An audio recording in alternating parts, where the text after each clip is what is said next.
Ya, bismillahirrahmanirrahim. Assalamualaikum warahmatullahi wabarakatuh. Apa kabarnya anak-anak ibu semuanya?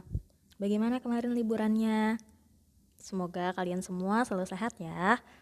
Nah, hari ini ya, pada pertemuan kali ini kita akan membahas bab 7 ya, yaitu tentang iman kepada malaikat. Oke, langsung saja. Yang pertama, nah, di sini Ibu cantumkan dalil ya, dalil Al-Quran surat Ar-Ra'd surat ke-13 ayat 11. Yang artinya adalah baginya manusia ada malaikat-malaikat yang selalu menjaganya bergiliran dari depan dan belakangnya. Mereka menjaganya atas perintah Allah. Nah, jadi di sini dalilnya mengatakan bahwa di sisi manusia itu ya, baik di depan, di belakang gitu ya, ada malaikat yang selalu menjaga kita bergiliran ya. Jadi malaikat itu jumlahnya sangat banyak ya, sangat banyak, dan menjaga manusia itu bergiliran seperti itu. Jadi kayak sip-sipan gitu ya, ada sip-sipnya gitu ya kalau orang kerja. Oke, langsung aja berikutnya. Nah, ini ada pengertian iman kepada malaikat. Nah, beriman kepada malaikat ya artinya adalah percaya atau yakin ya, meyakini dengan sepenuh hati akan adanya malaikat-malaikat Allah. Ya, jadi kita harus percaya bahwa malaikat Allah itu ada. Meskipun keberadaan malaikat itu bersifat goib yang artinya tidak dapat dilihat oleh mata kita ya. Jadi malaikat itu adalah makhluk goib, tidak bisa dilihat oleh mata ya, tidak bisa diraba ya kan oleh tangan ya, seperti itu. Tapi kita harus yakin bahwa malaikat itu ada. Ya, itu namanya iman ya, percaya atau yakin. Nah, berikutnya, beriman kepada malaikat hukumnya adalah wajib dan telah diperintahkan oleh Allah dan Rasul-Nya sebagaimana dijelaskan dalam Al-Quran dan hadis. Iman kepada malaikat termasuk ke dalam rukun iman yang kedua ya, termasuk ke dalam rukun iman. Oleh karena itu kita wajib untuk mengimani akan adanya keberadaan malaikat ya, meskipun tidak bisa dilihat, tapi kita harus yakin kalau malaikat itu ada di samping kita ya, kanan kiri kita, yang tugasnya mencatat setiap perbuatan kita, seperti itu ya. Ada malaikat yang selalu mengawasi. Oke, lanjut ya. Nah, berikutnya, Allah menciptakan malaikat itu dari nur atau dari cahaya. Malaikat senantiasa beribadah kepada Allah, selalu patuh dan taat dalam menjalankan perintah Allah. Nah, ini ya sifat malaikat. Jadi malaikat itu mereka itu selalu beribadah kepada Allah, sifatnya selalu taat dan patuh menjalankan perintah Allah, tidak pernah ingkar ya, tidak pernah membangkang terhadap apa yang diperintahkan oleh Allah.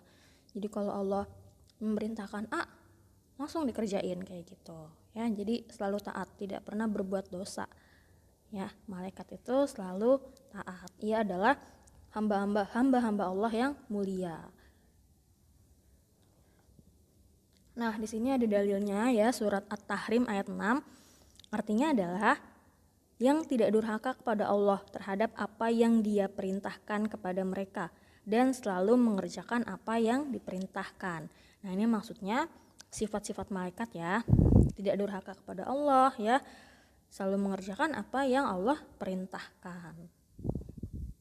Oke, lanjut. Nah, di sini Ibu buat perbandingan ya tentang makhluk-makhluk Allah ya. Yang pertama ya, ada malaikat. Ya, ini cuma ilustrasi aja ya, aslinya mah nggak seperti ini. Malaikat itu wujudnya tidak bisa dilihat oleh mata, dan malaikat itu bisa berubah-ubah ya sesuai apa yang dibutuhkan, bisa menjelma dalam bentuk apa saja sesuai atau atas izin Allah. Jadi kayak waktu itu pas di Gua Hiro ya, malaikat Jibril datang ke Nabi Muhammad itu menjelma menjadi wujud manusia. Jadi malaikat itu bisa berubah-ubah wujudnya, bisa menjelma menjadi apa saja ya. Kalau wujud aslinya kita tidak tahu ya, tidak terlihat oleh mata karena ia itu goib. Nah, yang pertama ya, makhluk Allah yang pertama ada malaikat. Malaikat itu ya tercipta atau terbuatnya dari cahaya atau nur. Kemudian sifatnya adalah selalu taat terhadap perintah Allah. Ya, tidak pernah durhaka, ya, tidak pernah berbuat dosa, ya, selalu taat dan patuh terhadap apa yang Allah perintahkan. Kemudian malaikat juga tidak memiliki hawa nafsu, ya. Jadi malaikat itu diciptakan oleh Allah tidak memiliki hawa nafsu. Itu kenapa ia tidak berbuat dosa, ya. Dia selalu lempeng aja gitu ya, lurus aja ngerjain apa yang Allah perintahkan, ya, karena ia tidak memiliki hawa nafsu. Kemudian yang keempat, malaikat juga tidak memiliki jenis kelamin, ya. Jadi malaikat itu nggak ada laki-laki, nggak ada perempuan, ya. Dia nggak punya jenis kelamin.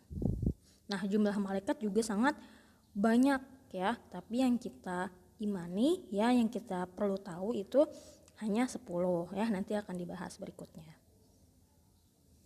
Oke, lanjut berikutnya. Makhluk ciptaan Allah berikutnya adalah manusia, ya, kita ya manusia. Nah, manusia ini terciptanya atau terbuatnya dari tanah, ya, dari saripati tanah gitu ya. Nah, kemudian sifat manusia itu ada yang taat dan ada pula yang membangkang, ya, atau ada juga yang ingkar, ya, ada yang baik, ada juga yang jahat. Nah, kemudian manusia memiliki akal dan hawa nafsu. Jadi manusia itu diciptakan oleh Allah memiliki akal dan memiliki hawa nafsu, ya. Akal digunakan untuk berpikir seperti itu. Jadi punya akal dan punya hawa nafsu. Kemudian yang keempat, memiliki jenis kelamin. Ada laki-laki dan ada perempuan, ya. Cuma ada dua ya, laki-laki dan perempuan. Jadi kalau tengah-tengah nggak ada, ya. Ya, selain itu nggak ada. Ya, jadi harus jelas, harus laki-laki apa perempuan kayak gitu. Nah, yang terakhir berikutnya ya, makhluk yang ketiga yang Allah ciptakan itu ada jin, ya. Jin ini makhluk goib, ya, bukan jin yang orang Korea itu, ya. Jin itu makhluk goib. Nah, jin itu ya, jin adalah makhluk yang terbuat dari api. Jadi jin itu diciptakan oleh Allah dari api. Nah, jin itu sama seperti manusia. Ada yang muslim dan ada yang kafir. Ada jin yang baik dan ada jin yang jahat. Nah, kemudian jin juga memiliki akal serta hawa nafsu. Kemudian jin juga ada yang laki-laki, ada yang perempuan. Jadi punya jenis kelamin, ya. Kemudian jin juga seperti manusia, ya, memiliki keturunan, ya, berkembang biak seperti itu, sama seperti manusia. Nah, kemudian ada salah satu dari golongan jin, ya, yaitu iblis, ya. Iblis merupakan salah satu jin. Nah, iblis ini ia sifatnya selalu ingkar dan membangkang kepada Allah. Jadi iblis ini adalah jin yang jahat, ya. Dia selalu ingkar dan membangkang kepada Allah. Ya, seperti itu. Jadi kalau jin itu ada yang baik, ada yang jahat, tapi kalau iblis itu dia selalu jahat. Sifatnya selalu ingkar dan selalu durhaka kepada Allah, yang selalu menyesatkan manusia gitu ya, iblis. Nah, kalau setan itu apa, Bu? Gitu ya. Kalau setan itu kalau setahu Ibu, setan itu adalah sifat, ya, bukan makhluk. Jadi makhluknya itu jin, ya. Nah, sifatnya itu setan kalau misalnya dia jahat. Jadi setan itu adalah sifat yang jahat, yang durhaka kayak gitu. Manusia juga bisa nggak, Bu? Berarti manusia bisa, Bu, jadi setan?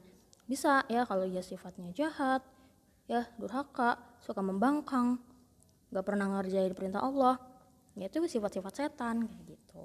Jadi kalau setan itu adalah sifat, sementara makhluknya itu adalah jin, ya. Jin, terus iblis itu adalah bagian dari jin gitu. Jadi jangan tertukar. Oke, lanjut ya. Nah, berikutnya. Nama-nama dan tugas malaikat. Ya, tadi udah Ibu bahas, ya, udah Ibu singgung sedikit bahwa jumlah malaikat itu sangat banyak, ya. Malaikat itu ada sangat banyak. Tapi yang perlu kita tahu, ya, yang perlu kita imani cukup 10 saja, ya. 10. ada siapa saja? Ada malaikat Jibril, Mikail, Israfil, Izrail, Rokib, Atid, Munkar, Nakir, Malik, dan Ridwan ya. Kalian pasti sudah hafal kan ya. Kalau lupa-lupa ingat ya, diingatin lagi ya. Diingat-ingat lagi. Nah, berikut adalah nama dan tugas malaikat. Yang pertama ada malaikat Jibril. Apa sih tugasnya malaikat Jibril? Aduh, sorry, miring nih. Tugasnya malaikat Jibril adalah menyampaikan wahyu ya, betul, menyampaikan wahyu kepada nabi dan rasul. Kemudian malaikat Mikail tugasnya adalah membagi rezeki ya, membagi rezeki dari Allah kepada semua makhluk hidup.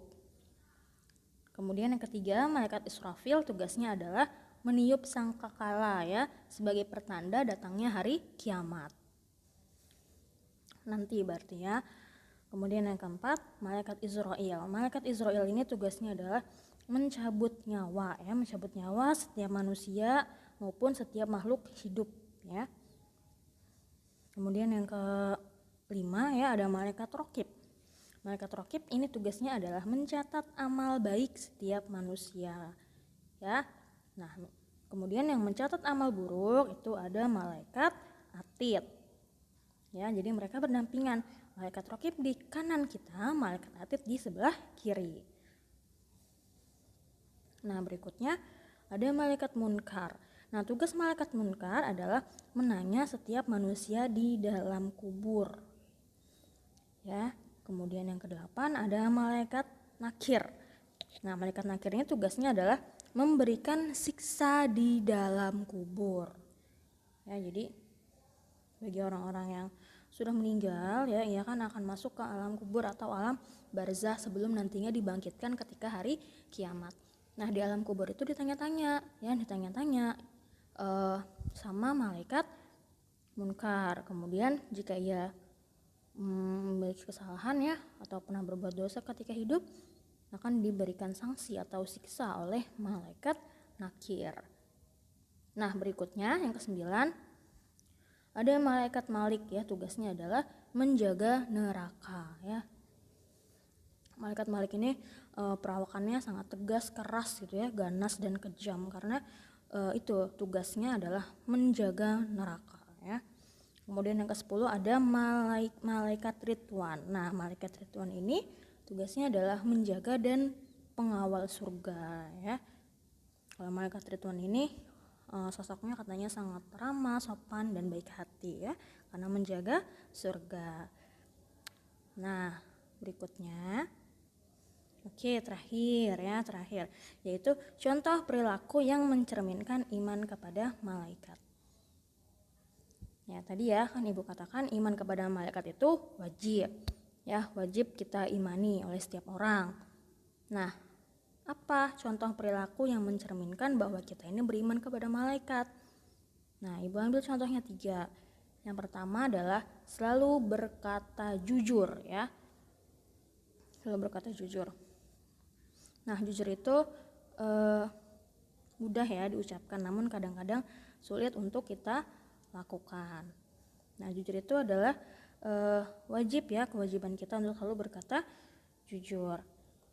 Kalau kita beriman kepada malaikat ya, kita meyakini bahwa ada malaikat nih yang selalu mengawasi kita, maka senantiasa kita akan berkata jujur ya, tidak akan berbohong ya, apalagi mencontek gitu ya ketika ujian ya, itu sama saja perbuatan yang tidak jujur ya, atau mengambil hak orang lain ya, itu juga perbuatan tidak jujur, itu perbuatan dosa ya, berarti itu mencerminkan akhlak yang tidak bagus ya, berarti kita tidak beriman kepada malaikat. Kalau kita beriman kepada malaikat, kita yakin bahwa malaikat senantiasa mencatat amal kita, maka kita akan selalu berbuat baik seperti itu. Kemudian contoh perilaku yang kedua itu ada perilaku menepati janji. Ya sama ya seperti jujur ya. Jadi kalau orang yang jujur itu pasti ia selalu menepati janjinya. Ya, jadi tidak boleh khianat. Ya, ingkar janji gitu ya. Itu enggak boleh. Itu juga termasuk perbuatan dosa ya. Jadi kalau misalnya enggak sanggup menepati janji ya jangan berjanji gitu ya. Nah, kemudian yang terakhir berikutnya ya, yaitu menjaga amanah.